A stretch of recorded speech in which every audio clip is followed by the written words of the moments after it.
Hey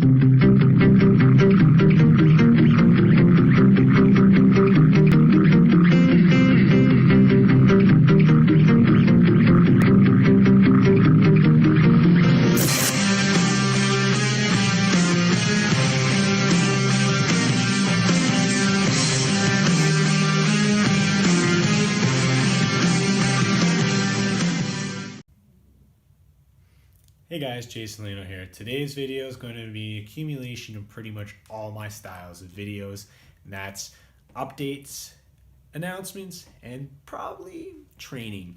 So let's get to the update. I can gladly say I am no longer injured. When it comes to my neck, I am healed. It is good to go. Luckily, it was not a great injury. It was pretty minor in comparison to what I've experienced in the past due to my stupid lifting.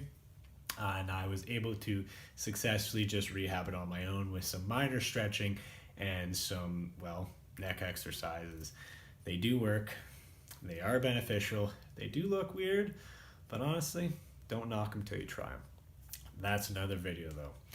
When it comes to my actual training, I did have to make adjustments due to the neck injury. And the first one I want to talk about is my military press. I have chosen to no longer do military pressing.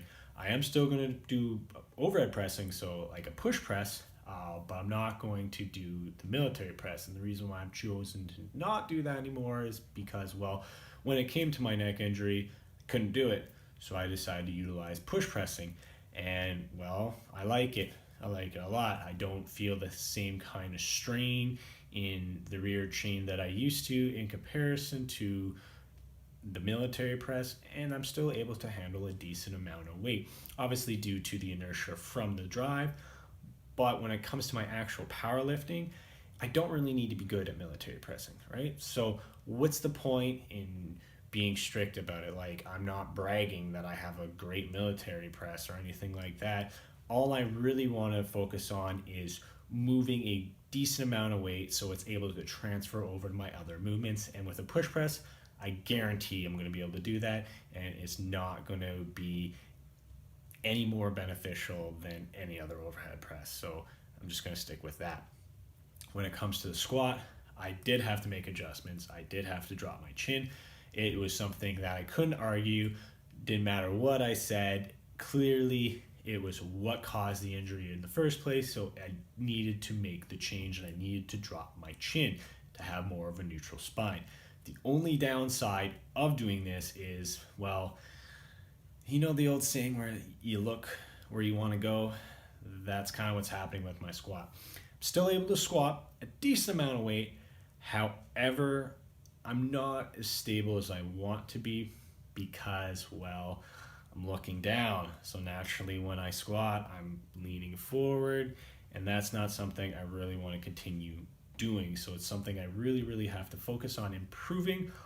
But with that being said, I'm still able to squat 300 pounds. So clearly it's not really going to affect me that negatively. It's not going to affect me that negatively. So I'm just going to keep doing it, keep the weight dialed down, probably only increase my lifts from this point on about 5 pounds in comparison to what I was doing was 10. Just so I can spend more time in the movement in regards to the squat, so I can improve that flaw of the adjustment. Now when it comes to deadlifting is, it's part of the announcement. So we'll just get to the actual announcement. This year, guys, after a lot of thought, I've chosen not to compete in powerlifting. The reason why I'm not doing that is obviously because, I've incurred some injuries I need to take care of. I need to actually focus on and make sure they're fixed right, and so I don't injure myself any further. But I also am not exactly where I thought I would be when it comes to my next powerlifting meet. Now, I'm not the worst lifter, but I do feel my placement in my last meet had a little bit more luck involved than probably the actual competitive nature of my lifts. So I would rather take the time and spend even more time practicing and perfecting and building my other movements to actually consider myself as a competitive powerlifter and give them a run for their money. But when it comes to my new goal, the big goal, the deadlift goal, the one I've wanted to do for a very long time but never thought I was going to be able to do, and that is I want to deadlift 500 pounds. It is a great feat. I think it's a milestone for any lifter who has decided to just pick up a barbell. Is deadlifting 500 pounds is like the epitome of awesomeness. And this is something I wanted to do for a while, like I mentioned, but I actually didn't think I was going to be able to achieve it because of my past injury. I did not think after switching to sumo, I was going to be in the position that I'm currently in. I actually thought I was going to have to start over. I didn't even think I was going to even be able to pull 225 for decent form in sumo. But luckily, maybe due to deadlifting gods or whatever, I was able to quickly pretty much get up to where I was conventionally in my sumo stance. Now, I did do a 455 sloppy conventional, and that's kind of where I want to be number-wise, not form-wise, in my sumo. Because my sumo, I feel, is great. It's probably one of the best decisions I've ever made. I no longer experience any pain in my lower back, and I'm able to keep my spine neutral, and I'm actually able to train more progressively, which has been great. But that's going to be my big goal of the year, and I do think I'm going to be able to achieve it. I do not think I'm going to be able to achieve it, though, in the time that I've set myself, which is 9 months, with 531. And that's why I'm choosing to transition over to my bread and butter routine when it comes to increasing my deadlift. Now, this is something that you guys have seen before. I have kind of featured it more or less, and that is the pendulating peaking style. If you remember way back when I first started, I'm like, I'm going to make my own routine, and it's kind of a template I've taken off of Coan. Well, this is the same template, but it's not my template. It is the Coan template. Now, if you guys are bored, if you want, you can either click below or Google it quickly after. Look up Coan 10-week deadlift program. Now, this is something I've utilized and I swear by every single time when it comes to even talking about increasing deadlifts, because it really, really works, at least for me and anybody else I've used it with. And this is just something that Ed came up with when he was training another guy, which I can't even remember the name of.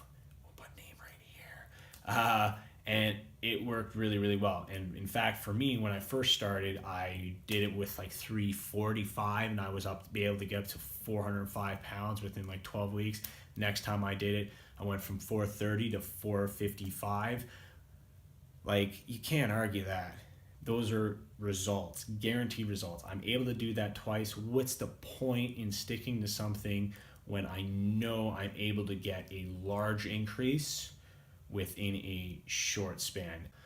So I'm going to be utilizing this 10-week deadlift program for probably 3 or 4 cycles, whatever ends up being like 9 months.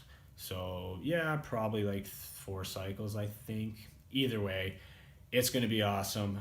I want you guys to stick around for that. I hope you're going to get excited as I am at least, and there'll be definitely more to come. Sorry that this video is a lot of talky, but I feel that I need to get behind the camera once again and not just stuff my face and actually give you some decent information and, well, some decent things to look forward to. But that's the video, guys. I'm glad you came by. I'm glad you stuck around. I hope to see you next time. I love you. Talk to you later. Hey guys, thanks for watching today's video. Feel free to drop a comment down below about what you saw or what you guys would like to see next. And also, spread that love by hitting the like, share, and that big fat subscribe down below. And I'll see you guys next time.